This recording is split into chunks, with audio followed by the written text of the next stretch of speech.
So, welcome everyone. My name is Melanie. I am the founder of the Whole Family Foundation, and we exist to support families who have someone with a disability in their family, by connecting them to the resources that they need, some education, just to be empowered to be able to do life a little less stressfully, and to have the resources and things that you need to thrive as a family. So, we have been doing programs virtual because of COVID, with different topics each month with a different theme and putting out content for the month.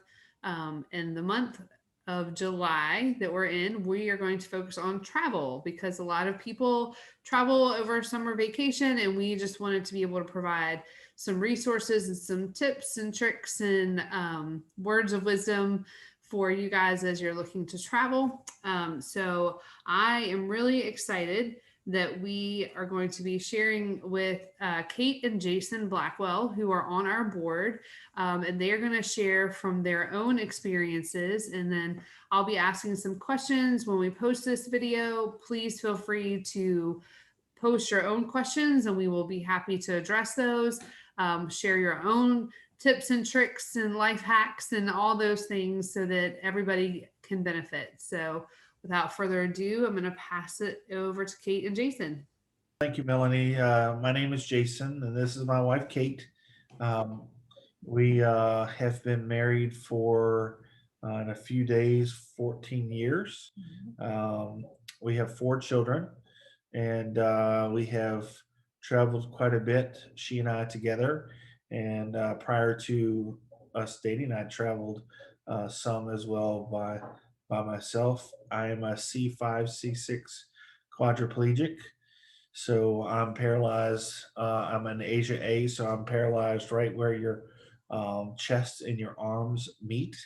And so I'm an Asia A complete. So I don't feel anything below my level of injury as well. Um, so that's just a little bit about my injury. I had a motorcycle accident and left me in a chair, and I use a power chair uh, pretty much all the time now. So I guess we're going to go through a little bit of our traveling experiences and so forth. Um, we have flown, we have been on cruises, we have been to destinations where we travel. I will tell you a little bit about my personal care first. So I can transfer in and out of my power chair to the bed, um, as long as the bed is not too terribly high. Um, we do use a Hoyer lift and a shower chair to do my bow program, and I traditionally use a roll in shower as often as possible for my bathing and so forth. On those short stint vacations, I have used bathing in bed and so forth. Not particularly my best choice.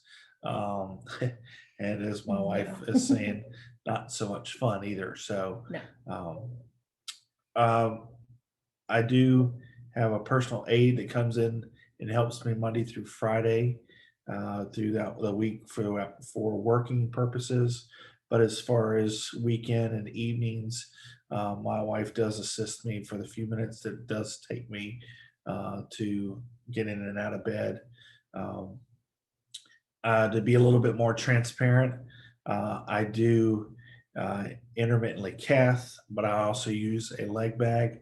And then I also, in the evenings, I use a night bag to just void or kick off in for urinating throughout the evening. So um, that's just a little bit about my personal care.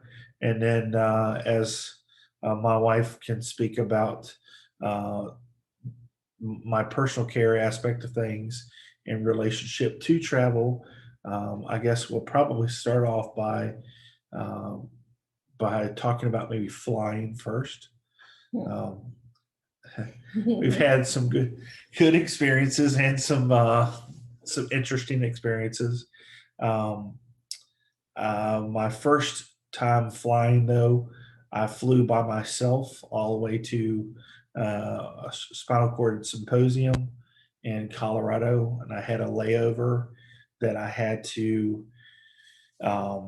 I actually flew from Richmond, Virginia to Charlotte, North Carolina, and then flew from Charlotte, North Carolina to Denver, Colorado. When I got to Denver, I had to get my own bag off of the shuttle or the little tram thing that comes around with your bag. And then there I was transferred from an aisle chair back into my power chair to be able to get around and so forth. To describe that aspect of things, being that I did have a layover and was fortunate enough to stay on the same plane, um, what the airlines traditionally do and assist with is transferring you from your power chair to a little bitty small chair that's about wide as half of you, or at least half of me, since I'm not a small fry by any means. So it's about that wide, and then they take six straps and strap you in. I'm 6'1", so because I'm long-legged and tall, it's a little bit more difficult for me personally. But then they take you. Um, I prefer and recommend uh, no sexism about it, but prefer a taller male behind me. Only reason why is because the male traditionally is able to lift up a little higher. Um, uh, Not that the female could not lift me up, but traditionally because the male is taller, and then whomever might be in the front of me does it's like a two-man pickup and lift me up and over from the aisle chair into the actual seat itself. So that is traditionally how you get into it. Some people prefer the bulkhead or first class. First class does have a little bit wider seat. The bulkhead has nobody in front of you, but the difference between the bulkhead and the second row is the bulkhead does not have seat armrests that actually can flip up and down. So it's a little bit more difficult to transfer at that point in time. So it just depends. I have sat in both scenarios. Um, we have also had scenarios where we've had multiple people. It's been a three-row seat, and it's been a tight airline, and so we've had somebody that has been on the far inside as well, and my wife has had to climb up and over top of me. But that'll be to come in another story. Um, but that's kind of the gist of my first experience of flying. It was totally fine. They took care of my chair very well.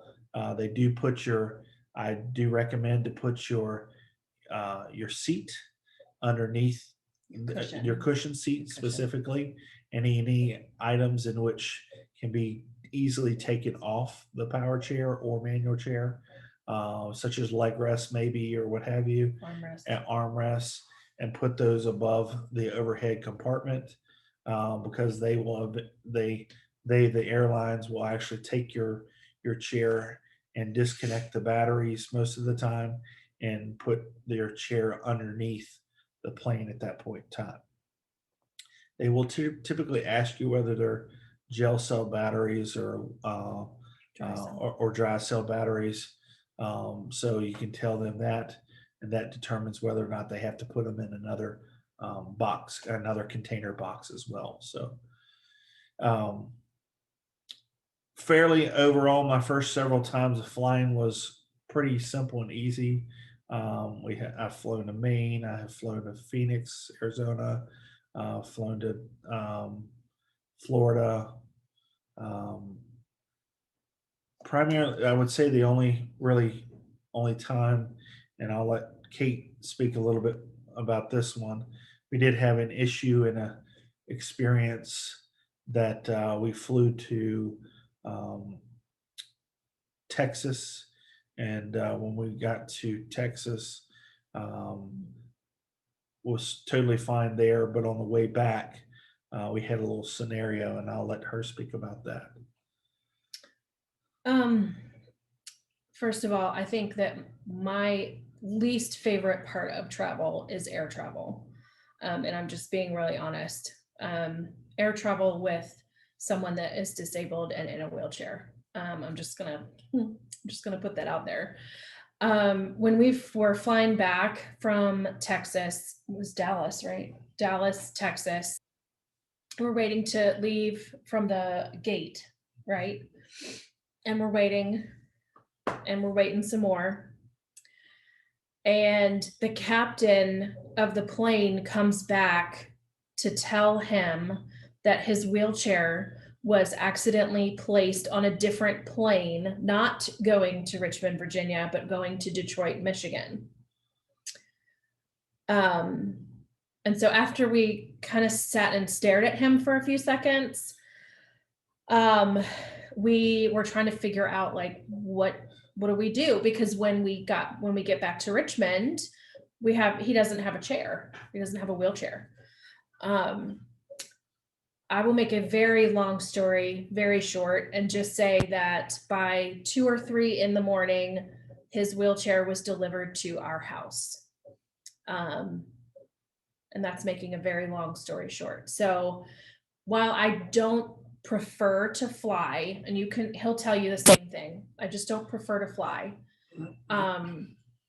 Airlines in general have done a very good job that if something on the wheelchair is broken by accident, of course, they will do what they can to either fix it on site or have it repaired after the fact, if that makes sense. Some other helpful hints as well, though, because if you're flying with a shower chair or a Hoyer lift, or let's say a big heavy battery charger for your power chair, fortunately, the airlines actually deem those a medical necessity. Mm.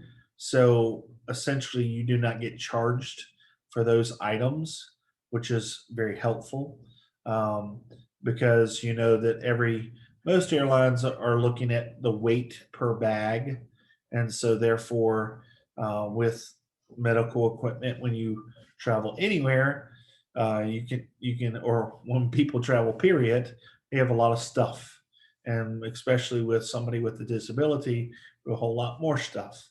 And so that being the case, one of the things in which we have found that's maybe circumventing the system a little bit, but it does help, is actually put multiple pieces of medical equipment into multiple bags. So therefore, if you tell them that it has medical equipment in there, then you won't be charged with that particular bag. So they know that let's say you had two large bags, and one had your cathing supplies and so forth, and the other one had by chance the wheelchair charger in it. You can disperse those, and it does help offset the cost a little bit potentially of your flight, rather than having to pay extra fees for baggage claims and so forth. Did you have something? Oh, I was just gonna say, I don't think all your medical stuff would fit into one, Yeah, and it, I mean, not a giant suitcase, but I don't think they would all fit into one normal size suitcase. When you, excuse me, when you guys have traveled by airplane, do you or do you recommend people like take pictures of your wheelchair? Have you heard of anybody, having damage in the airline saying, well, you can't prove that, that arm wasn't bent before or whatever? Like, do you recommend doing anything like that? Or have you heard of anyone having an issue? primarily, I mean, unfortunately, the airlines are pretty decent about it. Um, I have not. I've had damage to my chair twice, um, and they've been both of those times they've been more than willing to fix the chair. So one particular time when we were flying from Maine back, we were coming through Philadelphia, and we actually had a layover and switched planes in Philly, and they ended up, unfortunately, when they were putting my chair back underneath the belly of the plane, they messed up the joystick.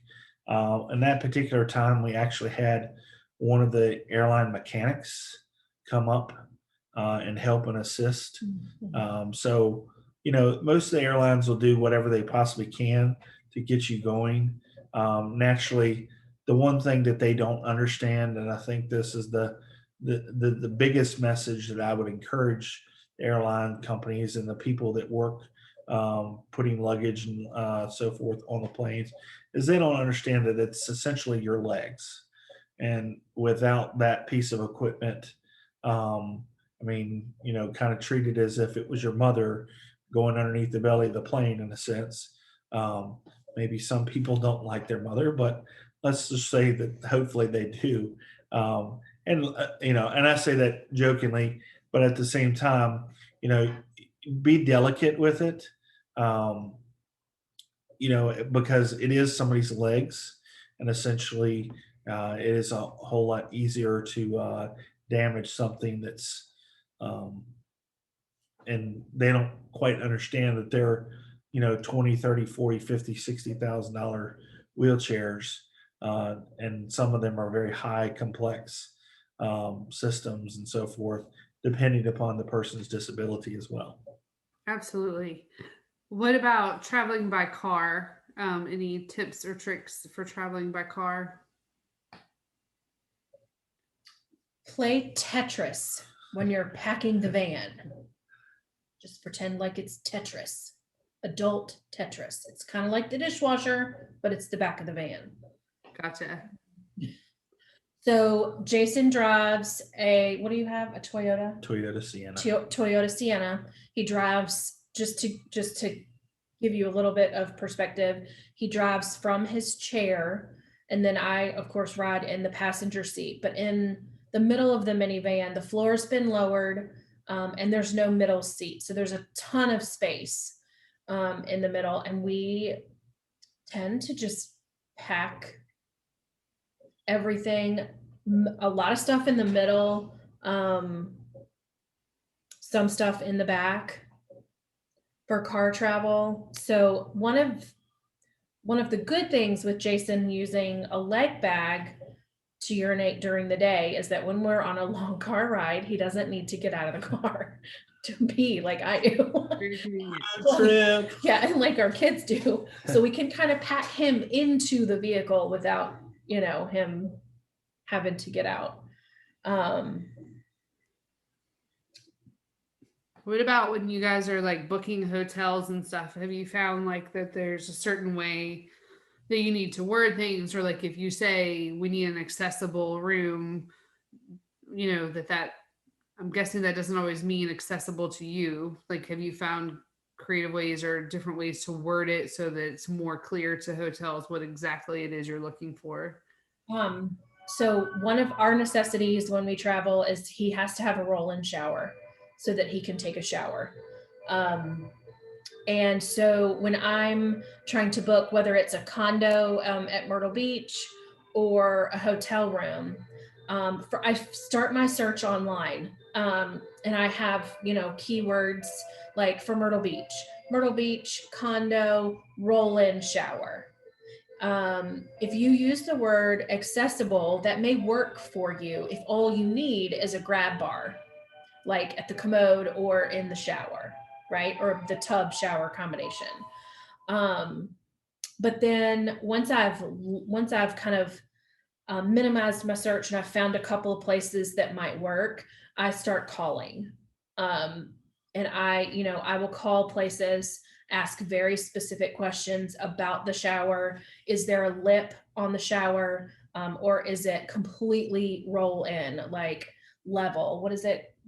Is there a better term? Flush. The shower floor is flush with the bathroom floor. Or if not, is there a ramp? Because I'm sorry, I'm not lifting this guy even up like a 2-inch lip. That's just not going to happen.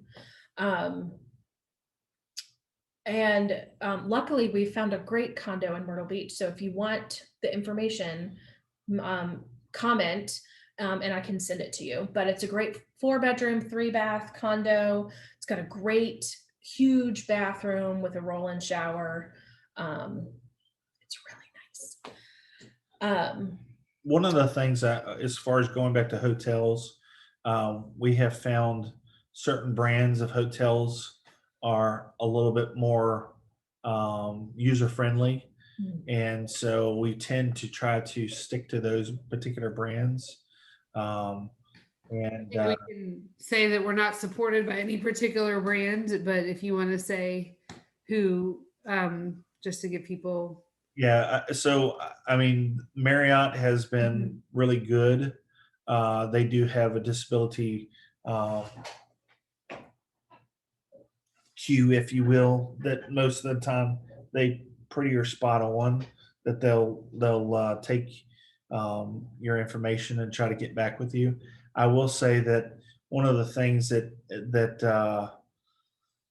we have found very helpful is still trying to get to the front desk of that particular hotel and trying to actually talk to somebody at the hotel just to confirm, just to double check, just to reiterate whatever your needs are, and whether it's um, a bed on blocks that you can get your Hoyer lift underneath of it, whether it's you know such and such off the ground height bed, whatever there's lots of different things and lots of different needs.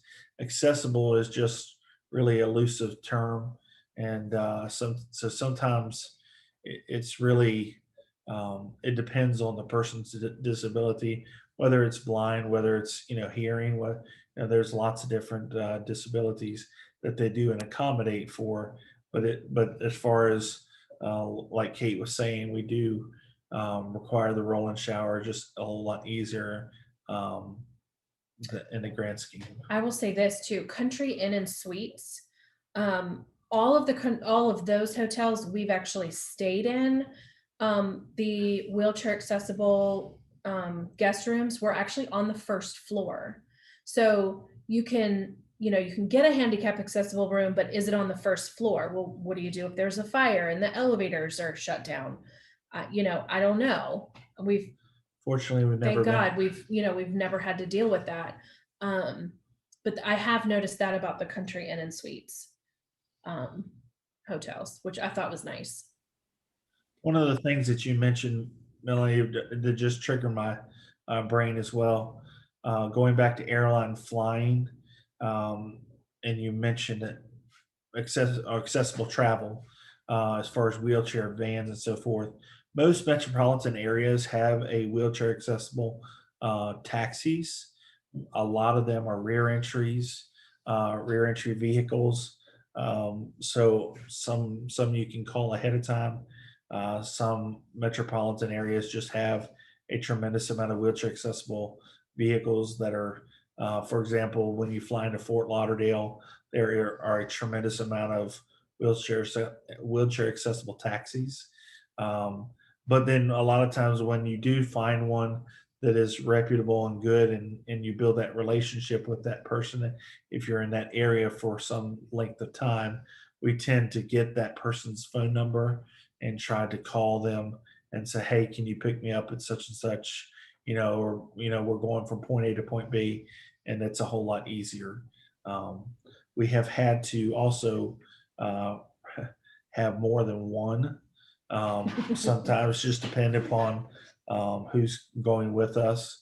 So that's just another thing to think about is transportation to and from. And then there's also lots of mobility companies that have wheelchair accessible rentals as well at a lot of the destinations that you can get, and you can rent per day as well. Mhm. That's a great idea. Since you guys mentioned Myrtle Beach, what about? I know in my job I get asked about beach wheelchairs a lot. Where have you found that that's pretty easily done, or not so much? Like to be able to find a place that rents those. So actually in Myrtle Beach, they're free. It's free to use a beach wheelchair. It is first come, first serve. And all you have to call a number just to make sure that they're at certain public beach accesses, if that makes sense. They're not at all of them. All of the public beach accesses, at least in Myrtle Beach, are not all wheelchair accessible. The ones that are really wheelchair accessible. They have the mats that actually go out to the beach, and you can go out there in your chair and so forth. So that's pretty cool as well. So you can Yeah. actually sit out there with your family. That's awesome. Yeah. So, and I discovered that I went to, like, for Myrtle Beach, I went to oh geez, Chamber of Commerce. Or like, something. yeah, the Chamber of Commerce for Myrtle Beach, like, website. I can't speak for all beaches, unfortunately, but Myrtle Beach seems to be, I know some of the very- some of the other beaches are capturing in with the fire department, because the fire department actually connects with the lifeguards as well. So that's kind of cohesive to where they will house the wheelchair accessible, you know, beach wheelchairs. And again, most of them are first come, first serve as well. But they do make, I mean, if you want to go all out, I know that they make, power ones that I've never had the opportunity to have, but one of those, or try one of those. But that's definitely an option that's out there for sure. We have been on 11 or 12 different cruises Oh, wow. at this point. not in the last 2 years. Well, yeah. No, unfortunately. So we have been on quite a few different cruise ships, cruise lines as well. It's a great way. We feel as if it's a great way to step away and have a good, decent vacation. Where my wife, yes, is having to take care of our family. She takes care of our kids. She helps me out as well on a personal basis. But we feel as if that's one of the vacations in which she doesn't have to worry about making the bed. She doesn't have to worry about cooking, cleaning, any of that stuff. It's all taken care of. Planning events, everything that you can think of is taken care of, except for maybe depends on the person's level of injury or disability, of what that extent is in which they need. Most of the wheelchair accessible rooms are extremely friendly. I would always, they do. They're bigger. They are bigger. They're bigger so that there's turning radius, even in the bathroom. Yes, they have more. Most of the time, it's a 5-foot turning radius. They have a very nice rolling showers. Do you guys tend to cruise one particular company, or you've found all of them to be pretty good? Well, we've only cruised with Royal Caribbean and Carnival. So those are the only 2 cruise lines. And if you are interested in cruising, go on their websites, check it out, look for a sailing you want. And then when you call the 1-800 number, you just tell them that you would like to book a room that has some accessibility features. And so what they're going to do is they're going to transfer you to their accessibility department. I know for both of those cruise lines, they each have a separate accessibility department. They can help you with booking a room, and I think they can help you with excursions too, if you want to book an excursion. That's awesome. Because some of those are wheelchair accessible as well. I mean, this is what the disability is that we're dealing with. But some of the tenders, which the tender is a little smaller boat. I say smaller, like it's a 40, 50, 60-foot boat that is taking you from the ship to land, to the port. And most of the time, those are wheelchair accessible. Sometimes it does depend upon the seas, whether or not it makes sense for you to get on. Sometimes it does depend upon um, the aspect of the tide of where you are and you're disembarking. So it just depends on there's some parameters around it, but I will say that uh, there's not. I mean, just staying on the ship as well Mhm. is fun and great. Um, Well, but most ships, if they go into port, they're gonna dock like on a pier. most Right. Some of them still have the tenders, but I feel like most of them now Yeah, are a good piers. majority of them, yes, are peers, and they're highly accommodating as far as um, pretty much any of your needs. I have um, had, and I'll be transparent here. No, please don't. I've gotten sick on the um, for um, on the and they come and clean stuff up for you Because that we didn't have because we didn't anything. I have didn't. stuff. I actually, Yeah. unfortunately, um, it was my fault of this one as well. But had slid on my shower chair, and I actually slid very gracefully with Kate's help. I was Sorry. I was naked at that point in time, and so I fell on the floor. And they came in and helped pick me up and put me back in my chair, and was good. And they, you know, so I will say that they are extremely accommodating. The cruise lines are extremely accommodating. Um, you know, overall, and I mean, I've had one scenario that unfortunately at the end of the cruise, one of my shower chairs had broke a caster off, um, and they paid for that as well because they broke. So it's kind of just it's each scenario, and then when you're cruising to a particular port, sometimes I know the ones in Florida, if you're driving to those particular ports, they will comp your Parking. parking as well, Parking as is long free as long as you if have you have a handicap hang well tag or plate, or right? hand controls. Oh, If you have hand controls, traditionally they will comp your parking for free, which is can amount to a pretty good chunk of change as well. So, That's um, awesome. so those are some tricks and trades of some travel things in which we've and it's all fun. We highly recommend it. Highly, I know that it's been a lot of fun for us. Sometimes it's tedious and aggravation and so forth, but most of the time, as long as you're planning ahead of time, asking questions, it's they're fantastic vacations. That's amazing. Do you have anything that you pack, like a emergency kit of like tools or like replacement screws, or I don't know, but like do you take anything with you, any basic wheelchair parts stuff with you? Allen Allen wrenches. Allen wrenches. That's probably pretty much the only thing is maybe a screwdriver, Allen wrench, but most of the time it's just out of Allen wrenches. Oh, zip ties. We have done. Zip ties and duct tape. Got it.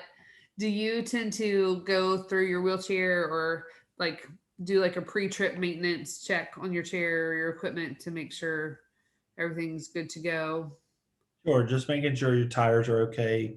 All of those type things is your battery charges.